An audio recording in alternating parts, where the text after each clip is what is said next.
마태복음 6장 9절 말씀. 그러므로 너희는 이렇게 기도하라. 하늘에 계신 우리 아버지여, 이름이 거룩히 여김을 받으시오며. 지난 시간에는 주기도문의 역사적인 배경과 서론에 대해서 말씀드렸습니다. 오늘은 이 주기도문의 첫 번째 문장. 주기도는 이 첫 번째 문장에서 제일 먼저 기도의 대상, 우리가 누구에게 기도하는지를 먼저 분명하게 밝히고 있습니다. 헬라와 로마 사람들도 다양하게 기도를 했습니다. 이 이방인들의 기도, 예수님이 지적하셨듯이 중언부언하는 주문에 가까운 것이었죠. 사도행전을 보면 아테네에는 알지 못하는 신에게 바치는 신전까지 있었습니다. 그러면 알지 못하는 신에게 기도한다는 것 아닙니까? 알지 못하는 신에게 기도한다. 이 말이 안 되는 것 같습니다. 내가 기도를 어떻게 해야 하나? 이 문제는 결국 내가 누구에게 기도하느냐? 내가 믿는 신이 어떤 신이냐? 여기에 달려 있는 것입니다. 예수님은 기도의 대상을 정확하게 특정하십니다. 하늘에 계신 우리 아버지, 하늘에 계신 하나님 아버지이십니다. 우리말 성경은 하늘에 계신 우리 아버지 이렇게 번역했지만 헬라어 성경상으로는 아버지, 우리의, 하늘에 계신, 이런 순서로 되어 있습니다. 주기도문의 첫 번째 단어는 원어상으로는 아버지입니다. 아시다시피 예수님은 하나님을 아바 아버지라고 부르셨죠. 마가복음 14장 26절 읽어보겠습니다. 이르시되 아바 아버지여, 아버지께는 모든 것이 가능하오니 이 잔을 내게서 옮기시옵소서. 그래서 구절이 두 개 더 있습니다. 이전 번역 개역 한글판에서는 아바 아버지라고 번역했었죠. 이 아람어 아바는 그 아버지, the father라는 뜻입니다. 우리말 성경을 새롭게 번역하면서 이전 성경이 아바라고 번역한 것을 새 성경은 원음에 더 가깝게 번역한다고 해서 아빠라고 고쳐 번역했습니다. 그런데 두 가지 점에서 비판이 제기됩니다. 첫 번째 비판은 아빠보다는 이전 번역 아바가 더 좋은 번역, 더 원음에 가까운 번역이라는 것입니다. 두 번째는 아빠라고 번역하는 바람에 우리말 아빠로 오해한다는 것입니다. 그래서 심지어 신학 교수마저도 아빠, 아버지를 우리말 아빠인 것으로 오해하기도 합니다. 그래서 저는 이전 번역어 아람어 아바가 더 좋은 번역이어서 계속 아바라고 사용하도록 하겠습니다. 예수님이 아람어로 기도하셨다면 주기도문의 아버지 역시 아람어로 아바를 사용하셨을 것입니다. 이것은 학자들 모두의 공통된 의견입니다. 예수님이 아람어 아바를 하나님께 사용한 것이 어떤 의미가 있는지 이 신학자들이 두 가지 논쟁을 했습니다. 첫 번째는 아람어 아바는 아이들의 언어, 즉 영어로는 daddy, 그리고 우리말로는 아빠라는 뜻이다는 주장입니다. 지금도 중동 지방의 최소한 4나라에서는 아바가 어린아이가 처음 배우는 단어이기도 합니다. 하지만 이 고대 유대 세계에서는 아이들만의 용어가 아니었습니다. 아바는 어른들도 사용하는 용어였는데 사랑과 존경의 관계 속에서 그 어르신을 부르는 칭호라는 것이 요즘 공통된 의견입니다. 그래서 아직도 이 아바를 아이들의 용어다라고 설명하는 설교나 책이 있기도 합니다. 그것은 업데이트가 안 된 것입니다. 두 번째 논쟁이 있는데 예수님이 하나님을 아바라고 최초로 불렀느냐는 것입니다. 이 논쟁은 특히 유명했습니다. 구약 성경은 이미 하나님과 이스라엘을 아버지와 아들의 관계로 12번 이상 이미 말하고 있습니다. 그런데 재밌게도 이스라엘이 하나님을 아버지여라고 호칭으로 부른 적이 없다는 것입니다. 나는 너의 아버지다. 하나님은 우리의 아버지 같은 분이시다. 이렇게 고백은 했는데 정작 아버지여라고 부르지는 않았다는 것입니다. 왜냐하면 유대인에게 하나님은 아버지여라고 부를 수 있는 분이기보다는 이름을 불러서는 안 되는 위험한 분이었기 때문입니다. 재밌죠? 나는 하나님을 아버지 같은 분으로 믿습니다. 하나님도 나는 너의 아버지 같은 하나님이다. 이렇게 말씀하셨는데 정작 아버지여라고 부르지 못했다는 것입니다. 그러다가 신구약 중간기에 하나님을 나의 아버지여라고 부른 기록이 극소수 있었습니다. 그래서 예수님이 하나님을 아버지라고 부르지 않았다는 반론도 있지만 하나님을 아바라고 호칭으로 부른 기록은 아직까지 예수님이 최초다라는 그런 주장이 있습니다. 이 요한복음을 보면 유대인들은 예수님이 하나님을 아버지라고 부른 것을 신성모독으로 여겼습니다. 역시 예수님은 아버지라고 불렀겠죠. 사복음서에서 예수님이 기도하신 상황이 6번 있습니다. 그런데 십자가에서 기도할 때만 제외하고 나머지 5번 상황에서 예수님은 모두 기도를 시작할 때 아버지여라고 부르면서 기도를 시작합니다. 여기서 아버지는 당연히 아버지죠. 유대인들은 하나님을 아버지라고 부르는 것을 두려워했고 예수님이 아버지라고 부르시니까 저것은 신성모독이라고 정죄했습니다. 그런데 예수님은 내가 가져온 복음, 내가 지금 하고 있는 하나님 나라 운동이 어떤 운동이냐? 제일 된 특징이 무엇이냐? 하나님을 아버지라고 부르는 운동이라는 것입니다. 그래서 어떤 신학자는 이 아람어 아바라는 단어 속에 예수님의 자기 이해뿐만 아니라 신약의 그리스도 이론이 다 들어있다고 말했습니다. 여러분, 그리스 신화의 제우스도 신들의 아버지로 인정받았습니다. 이슬람에서는 알라 신에게 이름이 99가지나 있다고 하는데 아바와 같이 사람에게 적용되는 호칭은 없다고 합니다. 신들에게 호칭이 얼마나 중요합니까? 그 호칭에는 신적인 위험이 느껴져야 합니다.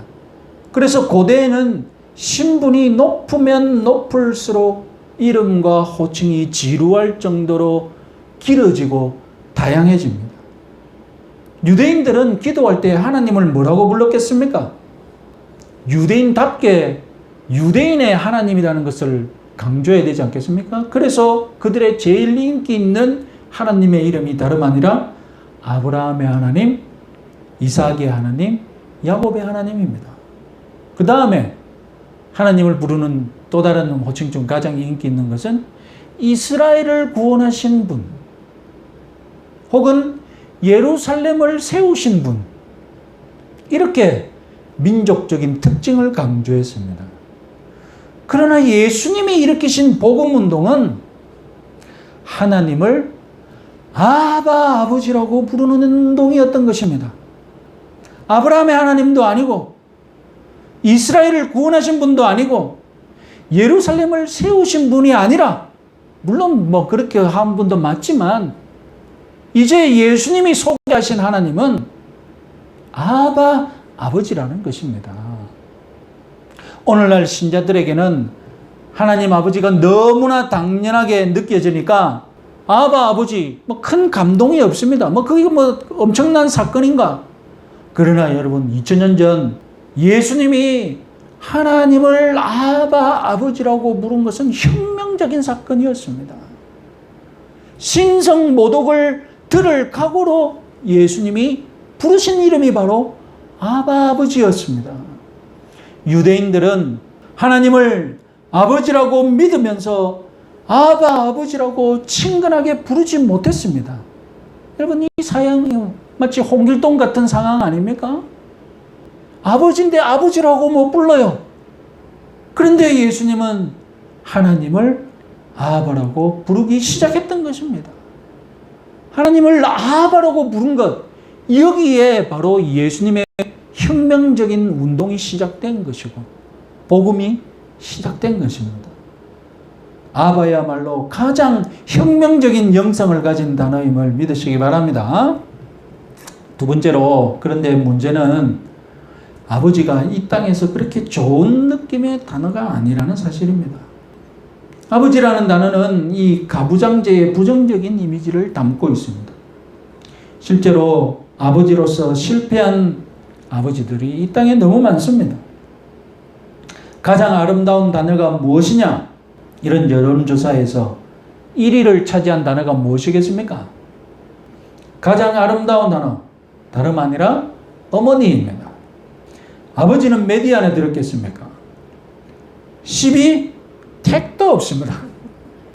인심 좋게 50위 택도 없습니다. 70위 바뀌었어요. 70위. 여러분, 훈련병들이 유격훈련 막타고에서 타고 내릴 때, 뛰어내릴 때 전부 다 어머니만 부르지 아버지는 한 명도 안 부릅니다. 아버지라는 단어가 이렇게 부정적입니다. 그래서 하나님을 아버지라고 믿으라고 오히려 방해가 됩니다. 하나님을 믿는데 방해가 됩니다. 그래서 하나님을 어머니라고 부르자라는 주장이 있지 않습니까? 실제로 어떤 이단들은 하나님 어머니라고 말하기도 합니다. 로마 가톨릭에서 성모 마리아가 인기 있는 것도 바로 이런 면이 있겠죠. 그러나 여러분, 신구약 성경에서 하나님을 아버지라고 묘사하는 것을 보면 마치 하나님은 어머니 같은 역할을 하고 계신 분이시기도 합니다. 하나님은 또한 애인 같은 분이시며 친구 같은 분으로 묘사되기도 합니다. 여러분, 탕자의 비유를 보십시오. 탕자의 비유를 보면 아들을 마을 입구에서 기다리고 있는 사람은 우리 인간적인 생각에서는 어머니여야지 아버지가 아닙니다. 그런데 탕자의 비유에서는 어머니의 자리에 아버지가 서 있습니다. 호세아 선지자는 하나님을 애인 같은 분으로 묘사합니다. 하나님은 이스라엘에게 버림받은 애인이었습니다. 그래서 어떤 학자는 호세아 선지자 이전에는 누구도 하나님을 애인이라고 말하는 이가 없었다라고 평가하기도 했습니다. 예수님은 요한복음에서 자신을 우리들에게 친구라고 선언하셨습니다. 결국 성경이 묘사하는 아버지는 이 땅에서 가부장적인 아버지들이 모여주신 그런 아버지상이 아니라 완전히 이상향적인 아버지상이었던 것입니다. 그래서 유명한 기독교 신학자는 이런 말을 했습니다. 하나님의 아버지 되심은 모든 인간 아버지들에 대한 심판이다. 여러분, 무슨 말이겠습니까?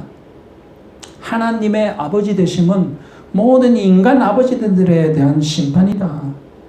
이 땅의 아버지들이 워낙 문제가 많으니까, 이 땅의 아버지들이 제대로 아버지 역할을 못하니까 하나님이 아버지가 되셔서 완전한 아버지상을 보여주고, 그래서 이 땅에서 아버지들을 마치 심판하시는 것처럼 하나님이 아버지 되신다는 것 그 자체가 이 땅의 아버지들에게는 심판거리라는 겁니다. 자, 여러분, 지금까지 첫 번째는 아바가 무슨 뜻인지, 아바 아버지가 무슨 뜻인지, 두 번째로는 하나님의 완벽하신 아버지상, 지상의 아버지들이 부족하셔서 하나님께서 완벽하신 아버지로 우리들에게 찾아오셨다는 사실을 말씀드렸습니다. 하나님은 사랑 많으신 아버지, 어머니 같은 아버지, 연인 같은, 친구 같은 아버지로 우리에게 다가오신 것입니다. 주기도문은 이 완전하신 아버지가 우리를 아버지와 자녀의 관계, 부자의 관계로 초청하고 있다는 것입니다. 여러분, 조금 전에 헬라인들은 알지 못하는 신에게 성전을 바쳤다고 말씀드렸습니다. 그러면 여러분, 도대체 알지 못하는 신에게 기도하는 심정은 어떤 심정일까요? 도대체 어떤 믿음을 가지고 알지 못하는 신에게 기도 드릴 수 있겠습니까? 신이 너무 많기 때문에 그냥 이 기도를 어떤 신이 하나만 받아준다고 그런 마음이 있지 않습니까? 하나만 걸려라고 무조건 던지는 거. 그런 요행을 바라는 심정으로 알지 못하는 신에게 기도했던 겁니다. 하나님을 알고 깊이 소통하는 것은 중요하지 않습니다. 그저 하나만 걸려라 식으로, 지성이면 감천이면 된다 식으로 막 뿌리는 겁니다. 기도를. 주기도문은 그런 기도를 반대합니다. 평소에는 잘 모르는 하나님인데 급할 때면 지성이면 감천이나 식으로 기도를 막 뿌려서 하나만 얻어내는 그런 기도를 가르치지 않습니다. 주기도문은 먼저 우리를 완전하신 아버지의 자녀가 되라고 초청합니다. 지성이면 감천이다 식의 기도가 아니라 아들의 자격으로 아버지께 간청하라는 겁니다. 선지자 이사야는 이사야서를 쓰기 시작하자마자 이렇게 야단칩니다. 이사야 1장 2절 3절 읽어보겠습니다. 여호와께서 말씀하시기를 내가 자식을 양육하였거늘 그들이 나를 거역하였도다. 소는 그 임자를 알고 나귀는 그 주인의 구유를 알건만은 이스라엘은 알지 못하고 나의 백성은 깨닫지 못하는도다. 소와 나귀도 주인을 알고 순종한다는데 이스라엘은 양육자 되신 하나님, 아버지 되신 하나님을 모른다는 것입니다. 소와 주인 사이보다도 못하게 하나님께 무관심하고 하나님을 알지 못하고 있다가 급할 때면 찾는 그런 관계가 되어서는 안 된다는 것입니다. 지금 하나님이 주기도문을 통해 호소하는 것이 무엇입니까?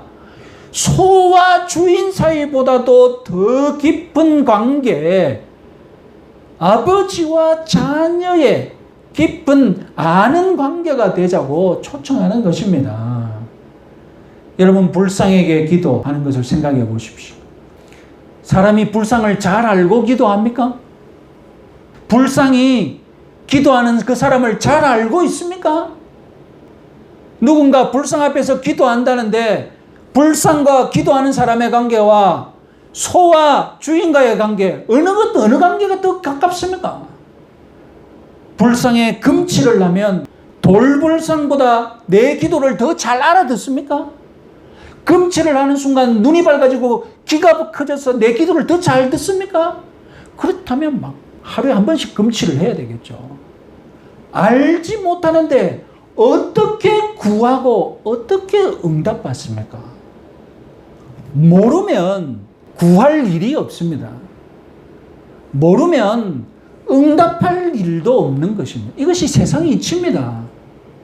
모르면 구할 일도 없고 모르면 응답할 일도 없다. 이 세상 이치를 기도에 그대로 적용해 보십시오. 구약의 시편을 보면 탄성 깊은 기도가 있습니다. 하나님을 나의 하나님이라고 부릅니다. 나의 하나님, 나의 하나님. 그러나 나의 아버지여라고 부르지는 않았습니다. 이제 주기도문은 하나님을 아버지여라고 부를 수 있는 관계에 들어와서 기도해야 하는 것입니다. 마태복음 6장 8절 말씀 같이 한번 읽어보겠습니다. 구하기 전에 너희에게 있어야 할 것을 하나님 너희 아버지께서 아시느니라. 여러분, 완전하신 아버지 하나님이 자녀들을 속속히 다 알고 계십니다. 내가 하나님을 알아야 하나님께 구할 수 있고, 하나님이 나를 알아야 하나님께서 응답해 주시는 줄 믿으시기 바랍니다. 우리는 지금까지 하나님이 아바, 아버지라고 불리는 것이 얼마나 혁명적인 사건인지 생각해 보았습니다. 유대인들도 하나님을 아버지라고 비유했고, 헬라인들도 제우스를 아버지라고 불렀습니다. 하지만 그때의 아버지는 창조주로서의 아버지, 가장 높은 신적인 존재로서의 아버지였습니다. 그러나 예수님은 사랑이 많으시고 관대하시고 자녀된 우리들의 모든 것을 아시는 완전한 아버지로 하나님을 소개하셨고, 하나님을 아바 아버지라고 부르셨습니다. 그럼 여러분, 당장에 하나님을 아바 아버지라고 부르는 운동을 펼치면, 하나님을 아바 아버지라고 부릅시다. 이제 우리들에게 그런 특권이 주어졌습니다. 신약의 복음은 하나님을 아바라고 부르는 것입니다. 이렇게 막 운동을 펼치면 사람들이 와, 하나님을 아바라고 부르자 호응을 합니까? 전에는 하나님을 아바라고 안 불렀는데 예수님 때문에 우리가 아바라고 부른다, 와 좋다 하고 사람들이 막 일어나서 아바 합니까? 아닙니다. 대부분의 반응이 무엇입니까? 내가 왜 하나님을 아버라고 불러? 하나님이 왜 내 아버지야? 나 아버지 있는데. 이것이 불신자들의 반응입니다. 하나님은 우리를 부자의 관계로 초청해서 아들의 자리에서 기도해라고 우리를 초청하는데, 반대로 우리 타락한 인생들은 하나님을 아버지라고 부르지 않겠다는 겁니다. 이것이 문제입니다. 그래서 여러분, 우리가 하나님을 아버지라고 부를 수 있도록 하나님께서 더 많은 일을 하셔야 합니다. 먼저 여러분, 예수님이 하신 일이 무엇입니까? 죄인된 우리가 하나님의 자녀가 되는데 근본적으로 장애가 되는 죄의 문제를 십자가로 해결하셨습니다. 예수님 십자가에 못 박히신 그 덕분에 우리는 근본적으로 하나님의 자녀가 되는데, 하나님을 아버지라고 부르는데 아무런 장애가 없어졌다는 사실을 믿으시기 바랍니다. 그런데 여러분, 여기서 문제는 예수님이 죄의 장애를 없애고 아버지라고 우리가 부를 수 있는 그런 토대를 닦아 놓으셨다는 사실과, 그 역사적인 사실과, 내가 이제부터 하나님과 부자의 연을 누리는 것은 별개의 문제라는 것입니다. 내가 십자가를 믿고 하나님을 아버지라고 부르는 담력, 아버지라고 부르는 믿음이 있어야 십자가의 은혜를 누릴 수 있다는 것입니다. 그래서 여러분, 그런 일까지 하나님이 다 해결하셨습니다. 갈라디아서 4장 6절 말씀 같이 한번 읽어보겠습니다. 너희가 아들이므로 하나님이 그 아들의 영을 우리 마음 가운데 보내사 아빠 아버지라 부르게 하셨느니라. 아바 아버지라고 저는 저 좋아한다고 말씀드렸습니다. 유대인들도 하나님을 아버라고 부르지 못했습니다. 그런 상황에서 예수님이 하나님을 아바 아버지라고 부르기 시작했습니다. 하지만 우리 사람에게는, 우리 타락한 이 마음에는 아바라고 부를 수 있는 영성이 없습니다. 죄인된 우리가 하나님을 아바 아버지라고 부를 수 있을까요? 어디서 그런 영성과 담력이 나옵니까? 내 마음에 임재해 계신 성령님께서 아바 아버지라고 부를 수 있도록 영성과 담력을 주시는 것입니다. 성령께서 우리 마음 속에 거하시는 이유가 몇 가지 있겠지만 그 중에 하나는 우리 마음에 믿음과 담력을 주시는데 그 믿음과 담력 무엇입니까? 나는 하나님의 자녀다. 나는 하나님을 아바 아버지라고 부를 수 있다. 나는 하나님을 아바 아버지라고 불러야 한다. 이런 영성과 이런 믿음을 성령님께서 끊임없이 우리 마음속에 주신다는 것입니다. 그러니까 여러분, 예수님은 하신 일이 무엇입니까? 예수님은 내 마음 밖에서, 내 몸 밖에서 내가 하나님을 아버지라고 부를 수 있는 역사적인 근거를 마련해 놓으셨고, 내 몸 안에서, 내 안에서 성령님은 그 예수 그리스도의 십자가를 믿어서 너는 이제 하나님을 아바 아버지라고 부를 수 있다. 그러니 아버지와 부자의 관계를 마음 놓고 누려라고 영성과 담력을 주시는 것입니다. 아무나 하나님을 아바 아버지라고 부를 수 있는 게 아니었습니다. 물론 가식적으로 하나님을 아버지라고 부를 수 있겠죠. 그러나 진실하게 하나님을 아바 아버지라고 부르는 일이 어떻게 가능했겠습니까? 예수 그리스도가 하나님을 아바 아버지라고 부르는 운동, 이 복음 운동, 하나님 나라의 운동을 시작하셨습니다. 그리고 우리 인간이 하나님을 아버지라고 부르는데 결정적인 장애물, 죄의 문제를 십자가에서 해결하셨습니다.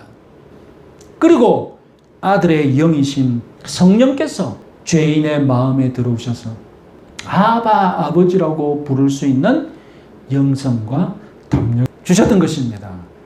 결국 이 모든 것이 은혜입니다. 그리고 이 은혜를 믿는 자들이 하나님과 자녀의 관계를 누릴 수 있습니다. 그래서 여러분, 마귀가 우리를 무너뜨리려고 할 때 가장 공들여서 공격하는 것이 바로 나는 하나님의 자녀다. 이 믿음을 공격하는 것입니다. 이 믿음만 깨어지면 나머지는 자연적으로 마귀의 뜻대로 진행됩니다. 그래서 나에게 이런 생각이 들 때가 있습니다. 예수님이야 창세전부터 하나님 아버지 품속에 있는 독생자셨고 하나님께서도 예수님 세례받을 때 내 기뻐하는 아들이라고 인정하셨으니 예수님은 아바 아버지라고 부르는 것이 당연하지만 어떻게 지금까지도 하나님 뜻대로 잘 살지 못하고 있는 나 같은 죄인이 하나님을 아바 아버지라고 부를 수 있을까? 내가 너무 뻔뻔한 것 같다. 맞습니다, 여러분. 나는 여전히 죄를 즐기는 죄인인데 하나님을 아바 아버지라고 부르는 것은 뻔뻔한 일이 맞습니다. 그래서 여러분, 그 뻔뻔함이 누구에게 주시는 것입니까? 그 믿음과 그 담력을 성령님께서 우리에게 주시는 것입니다. 그래도 하나님을 아버지라고 부르라는 것입니다. 여러분, 유명한 탕자의 비유를 생각해 보십시오. 아버지가 탕자를 버린 적이 있습니까? 아버지는 변함없는 사랑으로 아들이 돌아오기를 기다리고 있었습니다. 뻔뻔한 우리 죄인들에게 필요한 것이 무엇입니까? 오늘도 나는 하나님께로 돌아가는 것입니다. 오늘 내가 아버지께 돌아가서 회개하면 아버지는 오늘도 나를 받아주신다는 그 믿음의 뻔뻔함을 가져야 합니다. 그래서 내가 너무 뻔뻔한 건 아닌가 이렇게 느끼는 것은 다름 아니라 내 영혼이 깨어있다는 증거입니다. 내 영혼이 각성해 있다는 증거입니다. 타락한 영혼이 각성하면, 거듭나면 내가 하나님 앞에서 너무 뻔뻔한 존재임을 깨닫게 됩니다. 그런데 여러분, 여전히 타락한 가운데서 거듭나지 못한 영혼, 깨어나지 못한 영혼, 하나님 앞에서 뻔뻔함도 없습니다.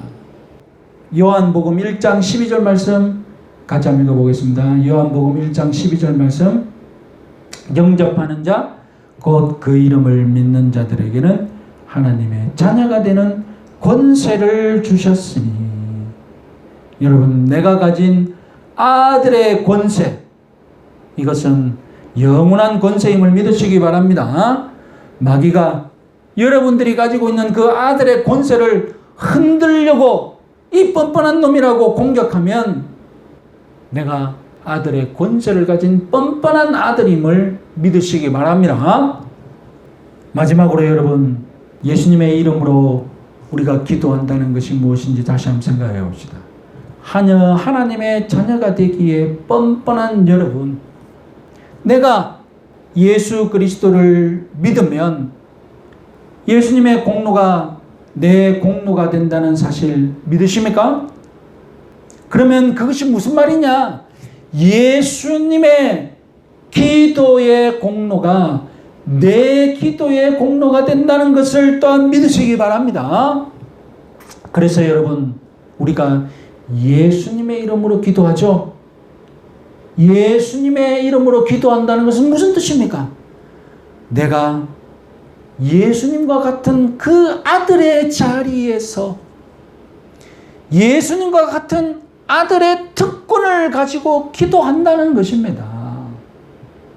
내가 예수님과 같은 자리에서 기도한다는 것이에요. 내가 예수님으로 이름으로 기도한다는 그 순간 그리스도를 믿고 그리스도 안에 있으면 아바 아버지라고 부르시던 그 예수님의 기도 자리가 내 기도 자리가 되는 줄 믿으시기 바랍니다. 여러분, 주기도문이 지금 제일 먼저 가르치고 있는 것이 무엇입니까? 우리같이 뻔뻔한 죄인들에게 하나님은 자녀의 권세를 주셨으니 아버지라고 부르고 자녀의 권세를 누리라고 초청하는 것입니다. 아버지라고 부르는 것에서 주기도문은 출발합니다. 주기도문 이하 모든 청원들, 6가지 청원들, 아버지라고 부르지 않았다면 불가능한 청원입니다. 주기도문은 모르는 신에게 중언부언하는 기도가 아닙니다. 아버지에게 청원하는 기도입니다. 그러므로 내가 하나님과 부자의 관계를 누리는 것이 주기도문의 기본임을 믿으시기 바랍니다. 주기도는 궁극적으로 죄인들을 향한 하나님의 설득입니다. 죄인들에게 하나님이 보내신 초청장입니다. 주기도문의 첫 번째 단어 속에는 사실상 하나님의 간절한 바람과 기도가 담겨 있습니다. 내 사랑하는 자녀들아, 무엇을 하고 있느냐? 나에게 가까이 와서 나를 아바 아버지라고 불러라. 이것은 내가 너희에게 준 은혜요 사랑이니라, 권세니라. 아들은 너희들의 권세니라. 예수의 이름으로 예수가 누렸던 그 자녀의 권세, 이제 너희들도 누려라. 나를 아바 아버지라고 불러라. 여러분, 기독교의 복음은 하나님을 아버지라고 부르는 것임을 믿으시기 바랍니다. 내가 하나님을 아버지라고 부르지 못한다면 주기도문은 무의미합니다. 아버지라는 한 단어가 하나님에게 역사를 일으킵니다. 여러분, 이 세상에 자녀가 아버지라고 부르는데 안 돌아보는 아버지가 어디 있습니까? 자녀가 아버지라고 부르면 돌아보는 게 아버지입니다. 그래서 주기도문이 첫 단어가 아버지였다는 것. 아버지여 하는 순간 하나님은 우리들을 돌아보십니다. 아버지라는 이 단어가 역사를 일으킵니다. 아바 아버지라는 이 단어 하나가 복음의 핵심이며 기도의 핵심임을 믿으시기 바랍니다. 이번 한 주간도 자녀의 권세를 마음껏 누리시는 여러분들 되시기 바랍니다.